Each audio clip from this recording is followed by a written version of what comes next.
Bonjour à tous. Aujourd'hui, nous continuons le sujet de la destruction du Beth Amikdash. La Gemara, donc dans Yoma, tête à Moudbet, nous dit que, étant donné que les gens entendent du deuxième Beth Amikdash étudier la Torah, faisaient les mitzvot et faisaient du chesed, alors pourquoi le Beth Amikdash a été détruit? Et la Gemara nous répond à cause de la sinat rinam, la haine gratuite.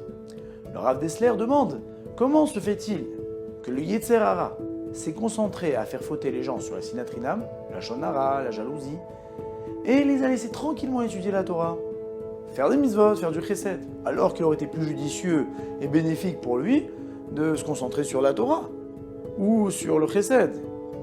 Et le Rav Dessler nous répond que non, au contraire. Une personne, lorsqu'elle fait une avéra, une grosse avéra, elle s'en rend compte, elle va faire tchouva.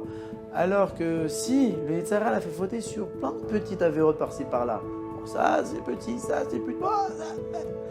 Et ainsi de suite. Donc la personne ne se méfie pas et ne fait pas de tchouva. Si bien qu'on peut trouver des gens qui arrivent à Yom Kippour et qui se disent « Yom Kippour, c'est pas pour moi, c'est pour lui. Lui, c'est un rachat, lui, bon, je comprends. Mais moi, attends, j'ai étudié la Torah, je fais du chesed, je fais la tzedaka, je mets les tefilines, je mange kasher, je fais Shabbat. Parfait. Il y a des V partout. Bon, ok, il y a des petites avérotes par-ci par-là, mais mon personne n'est parfait. Mais le problème, c'est que la personne, justement, en se disant ça, il va jamais faire tchouva sur ces petites avérotes. Et à l'image d'une corde, on a beau prendre une ficelle, on peut la couper facilement, 2 ficelles. Ok, on la coupe facilement. Mais lorsque plein de ficelles s'accumulent, on arrive à former une corde très très solide, qu'il est presque impossible de la rompre. Si bien qu'une personne, en accumulant ses avérotes, à l'image de la corde, s'éloigne de plus en plus d'Akadosh Baruch Hu et de faire tchouva.